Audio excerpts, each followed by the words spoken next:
isolés.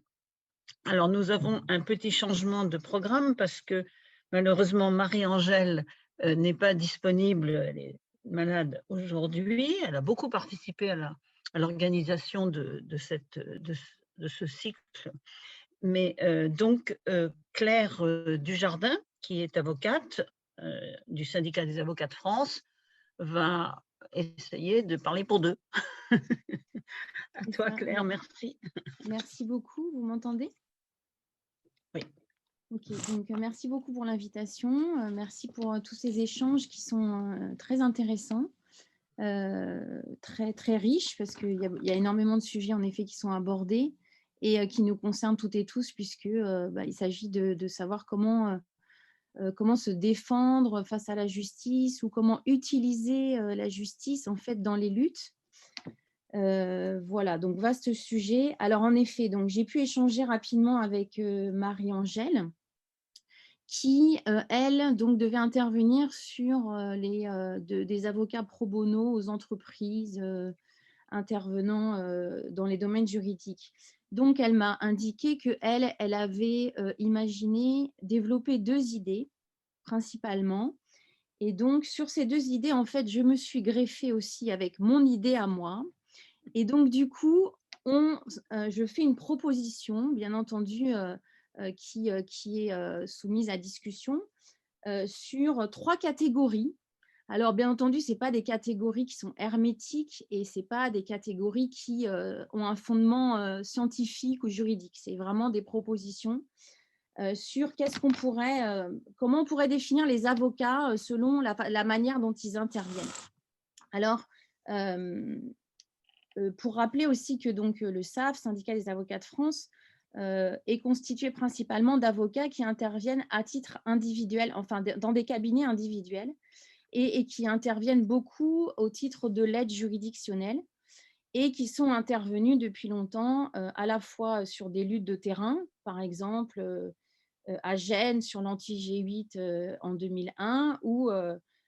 qui sont aussi dans des associations comme les associations du GISTI, la 3D, l'OIP, la Quadrature, et donc qui interviennent dans différents domaines, et chacun, à sa manière, mène des actions et de la défense. Donc, sur les catégories qu'on proposait, on proposait donc la première catégorie qui est indiquée, l'avocat dit pro bono, qui est donc une catégorie bien spécifique, et je vais essayer de la définir au mieux selon ce que m'a indiqué Marie-Angèle. Ensuite, on a la deuxième catégorie qui peut-être correspond plus à ce qu'on vient ce sur quoi on a discuté, qui est plus comment les avocats interviennent en étant à la fois bénévoles dans les associations et en faisant des actions individuelles qui se développent peut-être avec des actions de groupe et avec les difficultés qu'on a évoquées. Et la troisième catégorie, c'est celle sur laquelle on m'a demandé d'intervenir, sur les legal teams. Donc, en fait, ces équipes de défense collective. Alors, sur les avocats dits pro bono, c'est en fait un terme juridique qui vient des États-Unis, qui est plutôt utilisé dans les pays anglo-saxons, et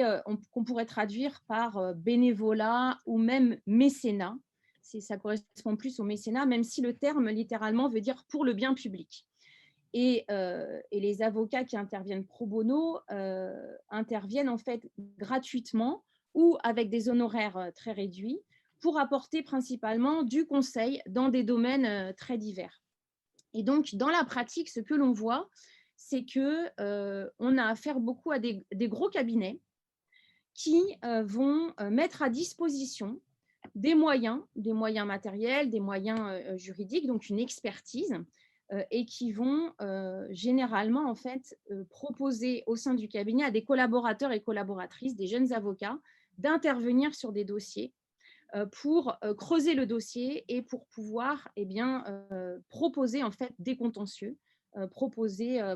des solutions sur tel et tel dossier. Et donc, ce qu'on voit, c'est que généralement, les domaines d'intervention sont des domaines comme des domaines liés aux difficultés des personnes vulnérables, droits des étrangers, développement durable, contentieux de la consommation, contentieux locatif, domaine de la santé. Et donc, du coup, eh bien, on est plutôt sur des interventions que moi, je vais appeler apolitiques, dans le sens où on ne va pas y mettre, en fait, une parole politique au travers de ces dossiers-là. Et ce qu'on peut voir aussi, c'est que les cabinets qui font du pro bono peuvent être des cabinets, en fait, qui ont envie d'innover et qui veulent, en fait, eh bien, échapper à la concurrence et proposer des manières de gérer différentes pour bien sortir de leur cabinet du lot et avoir aussi des retombées médiatiques, avoir des retombées sur, on va dire, l'image du cabinet qui va faire un peu de droit de l'homme, qui va faire un peu de droit de l'environnement, qui va participer bénévolement à des actions un peu humanitaires. Et donc, du coup, au niveau du profil de l'avocat, c'est compliqué parce que vous pouvez avoir à la fois des avocats qui vont être des avocats d'affaires et qui vont être dans une démarche d'ouverture de leur cabinet, en mettant donc à disposition eh bien leur cabinet et notamment les jeunes avocats qui travaillent dans le cabinet et qui vont proposer de travailler sur des sujets. Donc, par exemple, j'ai vu qu'il y avait le projet Droit d'urgence qui avait été créé en 2012 et qui proposait des partenariats entre cabinets d'avocats et associations et qui proposait des formations, des permanences juridiques et de l'aide dans des contentieux. Mais on peut avoir aussi des avocats qui vont s'impliquer dans des innovations proposées par leur barreau. Par exemple, quand vous allez sur le site de l'Ordre des avocats de Paris, eh bien, vous trouvez par exemple le bus Paris Solidarité et on propose aux avocats des barreaux de Paris de venir faire du bénévolat, de venir travailler sur certains dispositifs, certains contentieux, dans le cadre des propositions de l'Ordre des avocats de Paris. Et il existe aussi l'association Initia Droit, avocats bénévoles, donc sur le droit aux jeunes, sur les droits relatifs aux jeunes. Donc, du coup, on a ces profils-là. Et alors, on peut aussi avoir, et je me suis demandé, par exemple, si quand Henri Leclerc avait monté son cabinet, boulevard d'Ornano, dans les années 70, il y avait plusieurs avocats qui s'étaient installés et ils avaient mis au rez-de-chaussée, ils avaient organisé des permanences d'accès au droit au rez-de-chaussée et ils avaient créé des boutiques du droit. Donc, on pourrait aussi, peut-être qu'aujourd'hui, on considérait qu'Henri Leclerc fait eh bien, du pro bono et qu'il est dans ce genre de propositions en fait, de conseils et de défense. Donc, c'est évidemment multiple et les avocats qui travaillent ont bien entendu différents intérêts qui ne vont pas être forcément les mêmes. Et donc, il y a des avantages, bien évidemment, puisqu'on apporte aux associations, on apporte de l'expertise, on apporte du potentiel. Et tout ça, bien entendu, se fait gratuitement ou avec des honoraires très réduits. Mais comme le dit justement Arthur, eh bien, on se retrouve aussi avec une certaine institutionnalisation et avec peut-être des valeurs qui sont différentes. Et on va dire, on va peut-être plus déléguer à ces avocats-là qui vont être experts le travail de faire des procès et de faire du contentieux. Et on n'aura peut-être pas forcément en fait l'aspect collectif qu'on pourrait chercher dans la construction du droit avec ces cabinets-là, mais bien entendu, c'est une position tout à fait personnelle. Alors ensuite, on a la deuxième catégorie, donc la catégorie des avocats qui vont être qui vont peut-être correspondre plus aux différents contentieux qui ont été décrits précédemment, sur les actions de groupe, sur les associations qui vont créer du contentieux, proposer du contentieux, comme le GISTI, comme l'OIP, la 3D, et qui vont faire des alliances à la fois avec des interventions volontaires et qui vont essayer de faire bouger le droit, de faire construire le droit avec des avocats qui, peut-être au départ, vont être dans les associations et intervenir à titre bénévole et petit à petit qui vont eh bien, s'impliquer parce qu'ils ont à la fois une expertise, mais aussi ils ont un intérêt pour la matière. Et donc, du coup, ils vont essayer de mener des actions de groupe, alors soit actions de groupe telles que ça a été défini précédemment par Maria-Josée et Michel, mais aussi des actions individuelles qui auront des portées collectives. Et là, je trouve que, comme ça a été dit, en France, on se retrouve en difficulté parce qu'on a peu de moyens, en fait. Et c'est vraiment une question, nous, au SAF, qu'on voudrait creuser et qui nous tient à cœur parce qu'on s'est rendu compte que, eh bien, on avait le souhait peut-être de mener des actions de groupe ou des actions collectives et qu'on manque de moyens parce que du fait de ces cabinets individuels qui travaillent avec peu de moyens, eh bien, on a des difficultés pour être rémunéré, on a des difficultés pour pouvoir faire tenir le cabinet, puisqu'on n'a pas justement des collaborateurs ou des gens qui sont nombreux dans les cabinets pour pouvoir mettre toute son énergie en fait dans un dossier, dans une action. Et on peut voir aussi dans des actions de groupe, eh bien, par exemple, quand la lumière médiatique se porte sur un dossier, eh bien, voir arriver d'autres avocats qui vont récupérer peut-être eh bien, les retombées médiatiques. Et c'est beaucoup d'énergie, c'est du temps. Quand, par exemple, on voit l'action portée par les ONG, les associations et les avocats sur les contrôles d'identité discriminatoires, c'est un combat en fait de toute une vie parce que, par exemple, les avocats, les ONG ont commencé en 2007 et aujourd'hui, eh bien, ils portent l'action de groupe en mettant en demeure l'État, donc des années après. Et pour connaître, par exemple, Slim Benachour qui travaille sur cette action de groupe depuis le début, eh bien, régulièrement, eh bien, en effet, il y a des difficultés pour faire tourner le cabinet, pour pouvoir être rémunéré et pour pouvoir eh bien, être efficace dans l'action. Excusez-moi, je me déplace juste, qu'il y a un manque de batterie. Et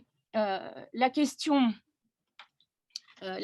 qui se pose dans ce genre de contentieux et l'avocat, comment l'avocat pourrait être plus efficace et comment l'avocat pourrait être travailler avec les personnes concernées, avec les associations. On a imaginé 2 pistes, mais je vous les soumets à débat et à réflexion. Première piste, c'est d'essayer de prendre le modèle anglais. Et je ne sais pas si vous vous souvenez, mais lorsque il y a eu le démantèlement de la zone de Calais, avec les réfugiés et qu'il y avait beaucoup de mineurs isolés, eh bien, les avocats anglais, en fait, savaient qu'il y avait des enfants qui avaient leur famille en Angleterre et qui étaient à Calais. Et les Anglais sont arrivés, toute une équipe d'Anglais qui sont arrivés avec des experts, des psychologues, des huissiers, pour faire constater qu'il y avait des mineurs à Calais et pour pouvoir eh bien, faire rapatrier, en utilisant la Convention de Dublin, pouvoir faire rapatrier les mineurs en Angleterre. Et pour ça, eh bien, les Anglais, en fait, ont un système où ils vont présenter leur action et proposer des financements. Et si leur action a des chances d'aboutir, eh bien, on va financer leur action, soit par l'aide juridictionnelle, c'est-à-dire l'État va payer les factures des avocats, et il va payer les huissiers, les experts, les psychologues pour pouvoir mener cette action et qui a abouti, qui a été très efficace. Et donc, du coup, ça, c'est quelque chose qu'on ne peut pas faire en France parce qu'on n'a pas les mêmes outils.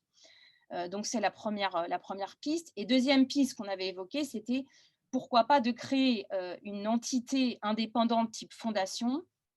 qui serait chargée de recueillir des fonds, qui serait présidée par une autorité indépendante, impartiale, une personnalité qui ferait consensus et en fait qui viendrait appuyer les contentieux spécifiques pour justement permettre aux personnes concernées, aux associations, de pouvoir agir sur un sujet bien spécifique en concertation avec des avocats pour justement mener des actions sur un sujet qui concerne les droits de l'homme ou les libertés. Par exemple, on s'est rendu compte, au moment de l'état d'urgence terroriste, on s'est rendu compte qu'il y avait énormément d'actions qui pouvaient être menées, comme l'explique Michel dans son propos sur l'American Bar Association qui s'est montée pour la pandémie. Eh bien, on aurait pu monter une association, un observatoire qui aurait constaté toutes les violations commises pendant l'état d'urgence terroriste et qui aurait mené des actions collectives, individuelles, pour dénoncer justement les atteintes graves aux droits et libertés. Et on n'a pas pu le faire, faute de moyens, faute d'entités en fait, qui permettaient de financer ces actions-là, de financer les avocats et de pouvoir mener des actions collectivement qui auraient eu un impact, en effet, par rapport au manquement de l'État. Donc voilà un peu les différentes pistes sur, en tout cas, cette deuxième catégorie. Et la dernière catégorie, donc, qui concerne les legal teams, on va dire les groupes de défense collective, on est dans quelque chose qui est complètement différent à mon sens, parce que les groupes de défense collective, on va dire, ce ne sont pas des créations en soi, ça a déjà existé en fait, on est plus dans la continuité de ce que Gisèle Halimi avait appelé les défenses offensives. C'est-à-dire qu'en fait, on crée des groupes qui vont développer l'autodéfense, qui vont développer l'autonomisation des militants, qui vont s'emparer en fait du droit, qui vont s'emparer des outils et qui vont, par leur connaissance, en fait, mener des actions sur le terrain pour faire face à la répression policière et judiciaire. Et en fait, on part du postulat que aujourd'hui, de plus en plus, les arrestations, les contrôles d'identité, les gardes à vue, le passage au tribunal et la répression judiciaire et policière, eh bien, sont devenus presque des risques inhérents à toute action militante, et que donc, eh bien, il faut pouvoir s'organiser par rapport à cette répression. Et donc, on le voit de plus en plus de mouvements, d'associations, de militants sont confrontés à cette situation, puisqu'il y a, comme pour reprendre les termes de Vanessa Kodachuni, une criminalisation des mouvements sociaux, puisque ça concerne bien, les jeunes dans les quartiers, mais les réfugiés, les manifestants, les écologistes, les gilets jaunes, les désobéissants. Et de plus en plus, en fait, les gens passent par la case garde à vue. Et donc, du coup, l'idée est de s'organiser et de monter des groupes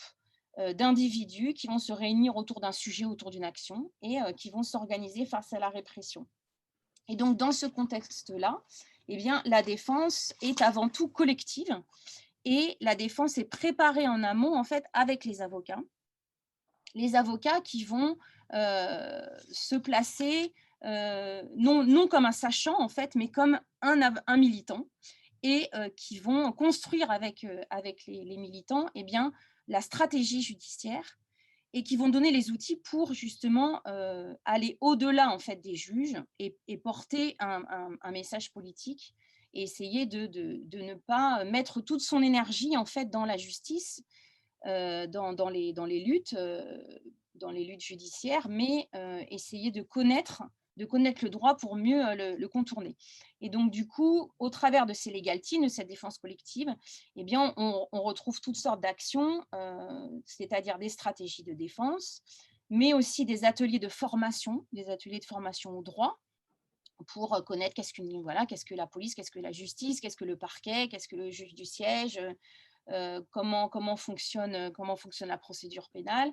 de l'accompagnement et du suivi juridique, des permanences téléphoniques, des retours sur expérience pour savoir, voilà, ce procès-là, comment ça s'est passé, est-ce qu'on considère que les arguments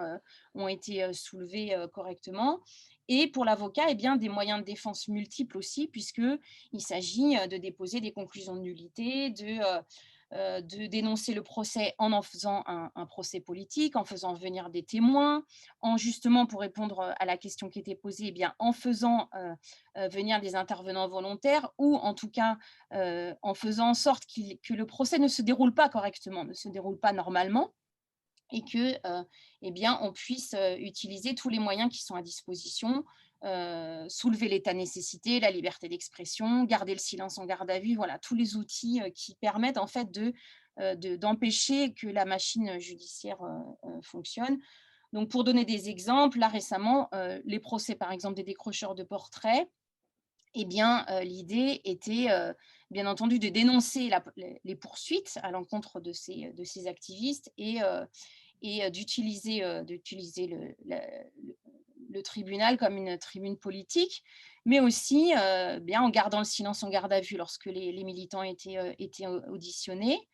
et faire venir 2, 3 témoins et déposer des conclusions de nullité et en fait faire en sorte que le procès dure 4 heures, 5 heures, alors que eh bien, le tribunal avait prévu juste une case, c'est-à-dire un quart d'heure, 20 minutes. Et donc du coup, voilà, l'idée est vraiment d'essayer d'utiliser tous les outils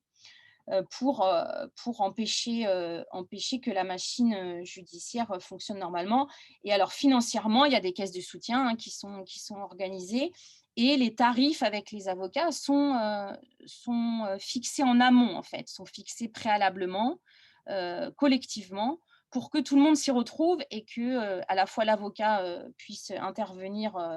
et travailler dans des conditions dignes et que les militants ne soient pas empêchés financièrement eh bien, de continuer leur action et leur lutte. Voilà donc à peu près les différentes catégories. Je reste bien entendu voilà, à l'écoute de vos observations sur ces points-là. Merci.